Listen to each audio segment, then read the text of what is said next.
Welcome back to the channel guys. आज हम लोग बात करेंगे चाइना जो अपना पावर ग्रो कर रहा है सेंट्रल एशिया में, इसको लेके। आप बोलेंगे सेंट्रल एशिया में चाइना पावर ग्रो कर रहा है, ऐसा क्या है? अभी तो सिर्फ पता चला था कि एससीओ समिट हो रहा है। सब डिटेल्स आपको बताते हैं। पहले आप एक चीज समझिए कि प्रेजेंटली सेंट्रल एशिया जो है, यहाँ एक वैक्यूम तैयार हुआ है पावर का। कि भाई सेंट्रल एशिया में एक टाइम में जब यूएसएसआर हुआ करता था तो उस टाइम में तो अलग ही पावर हुआ करता था, मगर जब से ये यूएसएसआर टूट गया और रशिया उस टाइम से आज के डेट में भी चाहता है कि भाई सेंट्रल एशिया में जितना भी कंट्रीज है वहाँ हम लोग डोमिनेट करें। क्योंकि मेन रीजन है यहाँ डिफरेंट कंट्रीज में डिफरेंट टाइप ऑफ मटेरियल्स मिलता है। जैसे कि हम लोग अगर कजाकिस्तान को ही देख ले तो वहाँ वर्ल्ड का 33% यूरेनियम जो है वो मिलता है। तो आगे जाके यूरेनियम का क्या यूसेज है ये आपको पता ही है। On the other side presently China चाह रहा है कि भाई चाइना का जो प्रेजेंस है सेंट्रल एशिया में ये और भी गहरा हो और आगे जाके चाइना ये जो लोकेशन है इसको और भी अच्छी तरह से यूज कर पाए। तो इसके पीछे एग्जैक्ट रीजन क्या है एक एक करके आपको बताते हैं। तो पहले हम लोग आते हैं एससीओ समिट पे। लास्ट कुछ साल से हम लोग देख रहे हैं कि दुनिया भर में डिफरेंट कंट्रीज मिलके अपना जो एक ग्रुप बनाता है, जैसे कि ब्रिक्स हो या फिर अगर एससीओ समिट ले ले या फिर G7 ले ले या फिर G20 ले ले। तो ऐसा जो ग्रुप होता है ये लोग मिलके एक साथ काम करने का ठानता है। तो इस बार हम लोग देखें कि एससीओ समिट में बहुत ज़्यादा इंपॉर्टेंस मिल रहा है और ज़्यादातर जो कंट्रीज़ के मेंबर है इसमें एक्टिवली पार्टिसिपेट भी किया है ऑलरेडी। इसमें सबसे मेन जो एक्सपेक्टेशन था वो है चाइना, क्योंकि चाइना एससीओ समिट को लेके काफ़ी एक्टिव है। On the other side China का न्यू बेस्ट फ्रेंड जो कि है Russia. On the other side अगर आज के डेट में हम लोग देखें कि कजाकिस्तान में ये एससीओ समिट जब हुआ उस टाइम में जो नेबर कंट्रीज थे जो लोग इस समिट में इनवाइटेड थे, हर कोई आया और एक्टिवली इसमें पार्टिसिपेट किया। तो इसके पीछे हम लोग एक चीज़ समझ सकते हैं कि ये जो एससीओ समिट है, इस एससीओ समिट को लेके अगर कोई कंट्री सबसे ज़्यादा इंटरेस्टेड है वो है चाइना। और चाइना के बाद अगर कोई कंट्री इंटरेस्टेड है तो वो है रशिया। रशिया उतना एक्टिवली पार्टिसिपेट नहीं किया। On the other side Russia का जो प्रेजेंस है वो बहुत ज़्यादा मैटर करता है इस एससीओ समिट में।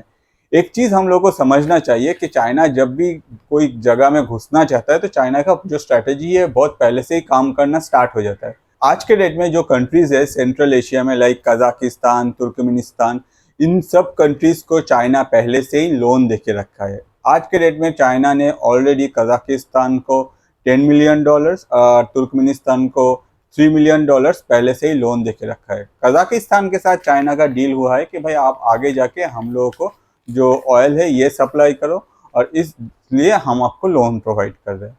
तो जब हम लोग देखें कि इस बार एससीओ समिट में डिफरेंट जो कंट्रीज के जो लीडर्स है वो लोग जब आ रहा था, तब जब वेलकम हो रहा था उस टाइम में कजाकिस्तान का जो प्रेसिडेंट है वो खुद जाके चाइना के जो प्रेसिडेंट शी जिनपिंग को वेलकम किया।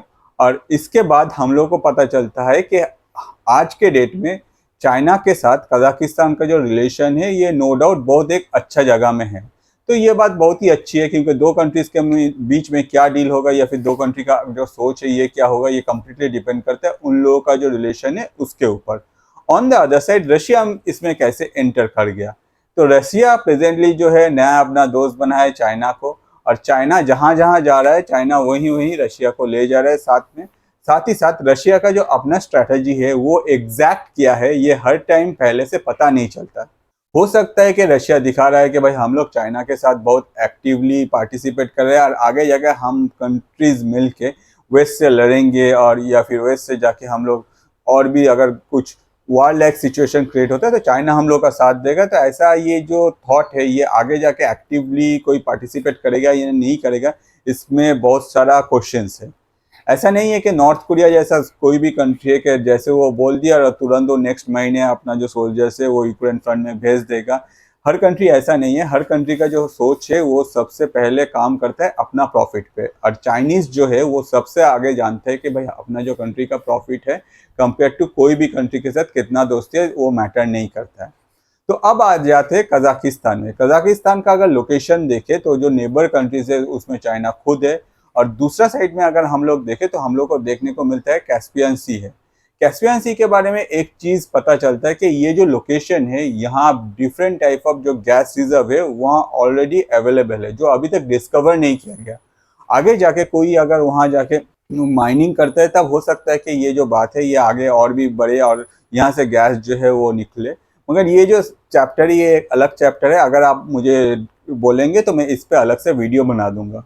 On the other side China का इसमें क्या फ़ायदा है? चाइना का इसमें मेन जो फ़ायदा है कि चाइना अगर ये जो सेंट्रल एशिया है, यहाँ का जो कंट्रीज़ है, उन लोगों के साथ अच्छी तरह से रह पाए तो चाइना का बहुत सारा प्रॉब्लम रिजॉल्व होगा। पहला क्या होगा? पहला है कि चाइना का जो मेन इकोनॉमी है वो डिपेंड करता है ट्रेड पे। चाइना दुनिया भर में सामान बेचता ही रहता है और चाइना के पास आज के डेट में ज़्यादातर कुछ भी बने वो चाइना में अवेलेबल हो ही जाता है। मगर यही सामान अगर चाइना को आज वेस्टर्न कंट्रीज़ में बेचना है या फिर यूरोप में बेचना है, उसके लिए चाइना को चाहिए एक सेफ कॉरिडोर। प्रेजेंटली आप बोल सकते हैं कि भाई इंडियन ओशन तो है, वहाँ से चाइना तो ट्रैवल कर सकता है, मगर इंडियन ओशन में प्रेजेंटली जो सिचुएशन है, ये लास्ट 5 साल से अगर हम लोग देखें कि डिफरेंट कंट्रीज इंडियन ओशन में ज़्यादा एक्टिव होने का कोशिश कर रहा है। For example country like China ने ही ऑलरेडी इन्वेस्ट किया है मालदीव्स पे, उन लोगों को लोन दे के रखे है, उन लोगों का जो पोर्ट है वहाँ भी कुछ काम चल रहा है, और श्रीलंका में भी वो लोग लोन दे के रखा है, श्रीलंका में भी चाइना का कुछ काम चल रहा है। On the other side India जैसे कंट्रीज भी डिफरेंट जगह में डिफरेंट टाइप ऑफ जो मिलिट्री बेस है उसके साथ टाई अप करके रखा है इंडियन ओशन पे। तो आगे जाके अगर ऐसा कुछ होता है कि भाई वॉर लाइक सिचुएशन या फिर चाइना के अगेंस्ट में कोई कड़ा हो जाता है, तो ये जो लोकेशन है, ये जो मतलब ट्रांसपोर्टेशन का जो ये वे है इंडियन ओशन के थ्रू, ये कम्प्लीटली ब्लॉक्ड हो जाएगा, जिससे चाइना का जो इकोनॉमी है वो बहुत गहरी तरह इफेक्टेड होगा। और इसी सोच को आगे जाके ऐसा कुछ ना हो कि चाइना के पास एक ऑल्टरनेट ऑप्शन हो। चाइना सोच रहा है कि भाई हम लोग एक अलग से कॉरिडोर बनाएं, जो कॉरिडोर सेंट्रल एशिया होते हुए आगे जाके कैस्पियन सी पे मिले। ये कॉरिडोर से चाइना को बहुत इजीली मिडिल ईस्ट में एंट्री मिल जाएगा। अगर चाइना का जो सामान है वो मिडिल ईस्ट तक पहुंच जाता है तो वहाँ से जो वेस्टर्न कंट्रीज़ है या फिर यूरोप के जो कंट्रीज़ है जिन लोगों को ये सामान ज़रूरत होता है, जो मार्केट है मेनली चाइना का, वो मार्केट में चाइना का डायरेक्ट एक्सेस मिल जाएगा। इसमें ना कोई प्रॉब्लम रहेगा कि भाई कोई कंट्री इसमें अटैक कर सकता है। ऑन द अदर साइड जो कंट्रीज़ सेंट्रल एशिया में है, चाइना धीरे धीरे वो सारे कंट्रीज़ को लोन दे के रख रहा है, और चाइना का ये जो सेफ कॉरिडोर है कि अपना जो सामान है वो दूसरा कंट्रीज़ में भेजने के लिए वो कम्प्लीटली सेफ रह जाएगा। तो इससे जाके चाइना का एक आगे जाके जो प्रेजेंस है, ये चाइना बहुत जल्दी चाह रहा है कि आगे जाके हम लोग का जो प्रेजेंस है ये कम्प्लीटली जो सेंट्रल एशिया में ये और बढ़ जाए, जिससे हम लोग को ट्रेड करने के लिए एक सेफ जगह मिले। On the other side China में आज के डेट में भी डिफरेंट जगह है जहाँ कुछ मुस्लिम्स रिलीजियंस के जो लोग हैं वो लोग रहते हैं, और वो लोग अपने तरफ से डिफरेंट टाइम में डिफरेंट इश्यूज को लेके प्रोटेस्ट करते हैं, जिसको लेके चाइनीज़ गवर्नमेंट को नो डाउट प्रॉब्लम होता है। और चाइनीज़ गवर्नमेंट चाहता है कि ऐसा जो इश्यूज है इसको कम्प्लीटली दबाया जाए। तो इसके पीछे अगर हम लोग रीजन ढूंढने जाए तो हम लोग को पता चलता है कि ये जो मेन जो इन लोगों को जो सोर्स ऑफ मतलब जहाँ से इन लोगों को मेन फीड मिलता है वो है बॉर्डर के उस पार से। मतलब डिफरेंट कंट्रीज जो चाइनीज़ बॉर्डर के बाहर है वो लोग इन लोगों को फंडिंग करते हैं या फिर इन लोगों को फीड करते हैं, जिसके वजह से आगे जाके ऐसा जो प्रॉब्लम है चाइना को फेस करना पड़ता है। तो अगर आगे वाला जो कंट्री है उसको चाइना लोन दे देता है, ऑन द अदर साइड उसका जो गवर्नमेंट है वो चाइनीज़ गवर्नमेंट को सपोर्ट करता है, तो चाइना में ऐसा जो प्रॉब्लम है ये बहुत इजी चाइनीज़ गवर्नमेंट हैंडल कर पाएगा। और जो सोर्स है उस वही अगर नहीं रहेगा तो ये प्रॉब्लम आगे जाके और बढ़ेगा नहीं। भले ही चाइना में उन लोगों के साथ क्या हो रहा है कोई कुछ सुनने भी नहीं जाएगा, और ये जो प्रॉब्लम है ये नेक्स्ट लेवल तक एक्सकेलेट नहीं किया जाएगा। हो सकता है कि जो वर्ल्ड मीडिया है उन लोगों के सामने ऐसा कुछ प्रॉब्लम आए ही नहीं। और चाइनीज़ गवर्नमेंट अपने तरफ से बहुत ही सीक्रेटिव है, चाइनीज़ गवर्नमेंट कभी बोलेगा ही नहीं कि ऐसा कुछ प्रॉब्लम था, they will completely deny it.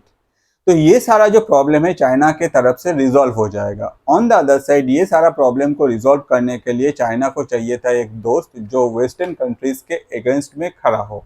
और आज के डेट में वेस्टर्न कंट्रीज़ के अगेंस्ट में अगर दुनिया में कोई सबसे बड़ा कंट्री खड़ा है वो है पुतिन और रशिया। और इसीलिए लास्ट कुछ महीनों से हम लोग ये जो दोस्ती है दोनों कंट्रीज़ में इतना गहरा देख पा रहे हैं।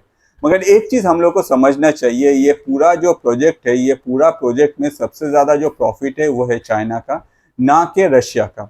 यूएसएसआर जब टूट गया उसके बाद जब रशिया बना तो ये कम्प्लीटली एक सेपरेट आइडेंटिटी था, साथ ही साथ जो कंट्रीज अलग अलग बने सबका जो आइडेंटिटी था ये अलग था। मगर रशिया कभी भी सेंट्रल एशिया से अपना जो दबदबा है ये छोड़ा नहीं, क्योंकि इसके पीछे रशिया का एक ही रीज़न था, क्योंकि ये सारा जो कंट्रीज़ है यहाँ बहुत सारे जो मिनरल्स है वो मिल रहा है, बहुत सारे मेटल्स जो है वो अवेलेबल होता है, जिससे आगे जाके रशिया का जो जरूरत था ये सारा कंट्री से फुलफिल होता था और अभी भी हो रहा है। प्रेजेंटली अगर देखा जाए ये जो दबदबा है रशिया का ये सारा कंट्रीज के ऊपर, ये सेंट्रल एशिया के जिस पार्ट में, तो ये सारा दबदबा जो है ये धीरे धीरे घट रहा है। ऑन द अदर साइड एक वैक्यूम जो क्रिएट हो रहा है उसको फुलफिल कर रहा है चाइना। चाइना ने बहुत पहले से ही अपने तरफ से कोशिश किया है और वही कोशिश को चाइना आगे जाके और भी मजबूत करना चाह रहा है, जिसलिए चाइनीज गवर्नमेंट के तरफ से एससीओ समिट को इतना प्रायोरिटी दिया जा रहा है और वो लोग चाह रहे हैं कि ये जो एससीओ समिट है ये और भी फ्रिक्वेंटली हो और आगे जाके ये सारा जो कंट्रीज है वो एक्टिवली चाइना के साथ मिल के फ्रिक्वेंटली सेंट्रल एशिया में चाइना को हेल्प करे कि भाई उन लोग का जो कॉरिडोर है या फिर उन लोग का जो सप्लाई चेन है वो सब क्रिएट करने के लिए। ऑन द अदर साइड अगर हम लोग रशिया के तरफ से देखें तो रशिया का ये जो पूरा गेम है इसमें रशिया का लॉस है, क्योंकि रशिया के पास ऑलरेडी ये सारा कंट्रीज के ऊपर एक दबदबा था और रशिया को चाहिए था कि वही बरकरार रखना खुद अकेला, ना कि किसी के साथ मिलके। अगर किसी के साथ मिलके आज रशिया जा रहा है तो हो सकता है कि कुछ दिन बाद वो जो कंट्री है उन लोगों का दबदबा और भी बढ़ जाए और हर कोई बोले कि भाई हम लोग तो रशिया का बात नहीं सुनेंगे, हम लोग जाकर सुनेंगे चाइना का बात।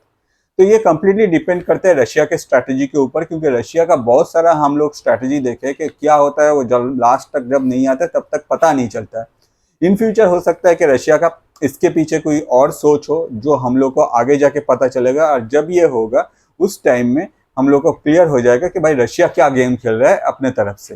प्रेजेंटली हम लोग अगर देखें तो रशिया में जो प्रोडक्ट है, लाइक के हम लोग सबको पता है कि रशिया ने अपने तरफ से जो ऑयल है ये बेचा है, ये इंडिया को भी बेचा है, मगर रशिया ने सबसे ज़्यादा जो ऑयल बेचा है ये इंडिया को नहीं बेचा है, सबसे ज़्यादा ऑयल रशिया ने बेचा है चाइना को।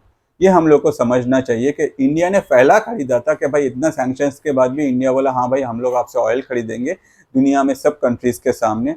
ऑन द अदर साइड सबसे ज़्यादा वॉल्यूम में अगर कोई कंट्री रशिया से ऑयल खरीदा है वो है चाइना। तो इस हिसाब से हम लोग अगर देखें प्रेजेंटली चाइना का एक मार्केट है जहां ऑयल ज़रूरत है। On the other side Russia के पास अगर रशिया को कोई मार्केट चाहिए ऑयल बेचने के लिए तो उसमें one of the most important उन लोग का जो पार्टनर है वो है चाइना, उसके बाद इंडिया है और उसके बाद पाकिस्तान में भी खरीदा। पाकिस्तान का जो हालत है वो तो दूसरा ही है, उसको छोड़ ही दीजिए। इस बार एससीओ समिट में शहबाज शरीफ ने रशिया को एक बढ़िया सा ऑफर दिया है, उस बारे में एक अलग सा वीडियो है, अगर आप चाहें तो चैनल में जाकर देख सकते हैं। ऑन द अदर साइड एक चीज़ आप समझिए, चाइना को अगर सामान बेचना है जो चाइना में प्रोडक्शन होता है वो सामान चाइना सिर्फ रशिया को नहीं बेचता है, चाइना दुनिया भर में बेचना चाहता है, चाहे वो इंडिया हो, चाहे वो वेस्टर्न कंट्रीज हो, चाहे वो यूरोप हो, चाहे वो रशिया हो, कहीं भी। तो इसके लिए चाइना को चाहिए एक अच्छा सा चेन जो आगे जाके काम करे या दुनिया में कोई भी कंट्री के साथ चाइना का जो कनेक्टिविटी है वो अच्छा रहे। जो कंट्रीज चाइना का सामान खरीदता है वो कंट्रीज के साथ चाइना का जो कनेक्टिविटी है वो ज़रूरत है। और अगर सिर्फ इंडियन ओशन के भरोसे चाइना बैठा रहेगा तो चाइना को भी पता है कि भाई हम लोग जो कर रहे हैं एक दिन न एक दिन वार लाइक सिचुएशन क्रिएट होगा और ये जो लोकेशन है इस लोकेशन में कहीं से भी हो सकता है कोई भी कंट्री आके ब्लॉक करे, जिससे हम लोग का ट्रेड रुक सकता है। इसीलिए चाइना को चाहिए था सेंट्रल एशिया में अपना जो दबदबा है वो बढ़ाने के लिए, और चाइना ने अपना पुराना फॉर्मूला यूज़ किया कि भाई पहले पैसा दे दो लोन के हिसाब से, उसके बाद जाके बात करेंगे। और प्रेजेंटली वो लोग एससीओ समिट को ज़्यादा एक्टिव कर रहे हैं क्योंकि वो लोग चाहते हैं कि भाई एससीओ जो है ये और भी ज़्यादा एक्टिवली काम करे और सेंट्रल एशिया में हम लोग को दबदबा मिले और इससे जाके हम लोग आगे जाके कैस्पियन सी तक पहुँच पाए। उसके बाद मिडल ईस्ट, और मिडल ईस्ट से हम लोग अगर वेस्टर्न कंट्रीज़ में जाना चाहते हैं, जो हम लोग का सामान है वो हम लोग अगर भेजना चाहते हैं तो वो हम लोग हैंडल कर पाएंगे। तो ये जो टोटल सोच है चाइना का, ये चाइना के हिसाब से अगर देखा जाए अच्छा है। ऑन द अदर साइड अगर इंडिया के साइड से हम लोग देखें तो प्रेजेंटली जो एससीओ समिट हुआ उसमें इंडिया के पीएम श्री नरेंद्र मोदी जी नहीं जा पाए। On the other side doctor Jaishankar India के बिहाफ में गए, जो हम लोगों का फॉरेन मिनिस्टर है। तो डॉक्टर जयशंकर ने ये सारा कुछ नोटिस किया है, ये तो सबको ही पता है। On the other side India का जो मूवमेंट है इसको लेके ये कभी भी अभी तक कुछ इस बारे में कुछ डिस्क्लोज नहीं किया गया है। हो सकता है कि आगे, जैसे कि अभी प्रेजेंटली हम लोग को पता है कि हम लोग का जो पीएम है वो रशिया जाने वाले हैं और इंडिया रशिया का जो रिलेशन है ये काफ़ी गहरा है, ये बहुत सालों से गहरा है। तो इंडिया का इसको लेके क्या स्टैंड है या फिर इंडिया इसको लेके क्या मूवमेंट ले रहा है, ये हम लोग को पता चल सकता है कि जब भी पीएम मोदी रशिया विजिट करेंगे, उसके बाद क्या क्या डिसीजन लिया जाता है। हो सकता है अगर आपको जियोपॉलिटिक्स में कुछ भी इंटरेस्टेड है या कोई भी टॉपिक में आप जानना चाहते हैं तो प्लीज़ मुझे कमेंट कीजिए कि मुझे इस टॉपिक में जानना है। और मेरे जैसा जो क्रिएटर है इसके लिए आप लोग सिर्फ एक ही काम कर सकते हैं, आपके जो बेस्ट फ्रेंड है या आपके जो बहुत अच्छे दोस्त है उसके साथ ये वीडियो को प्लीज़ शेयर कर दीजिए, क्योंकि हम लोग जैसे क्रिएटर का जो रोजी रोटी है वो है आपका यही सब्सक्रिप्शन और आपका ये जो आप लोग दोस्तों के साथ शेयर करते हैं ये सब। आज के लिए इतना ही। ऐसे ही इंटरेस्टिंग टॉपिक में मेरे पास बहुत सारे वीडियोस है, अगर आप चाहें तो मेरा YouTube channel that is ATANU_PAUL तो आप सब्सक्राइब कर सकते हैं, वहाँ जाके आप डिफरेंट वीडियोस देख सकते हैं। आज के लिए इतना ही। Thank you.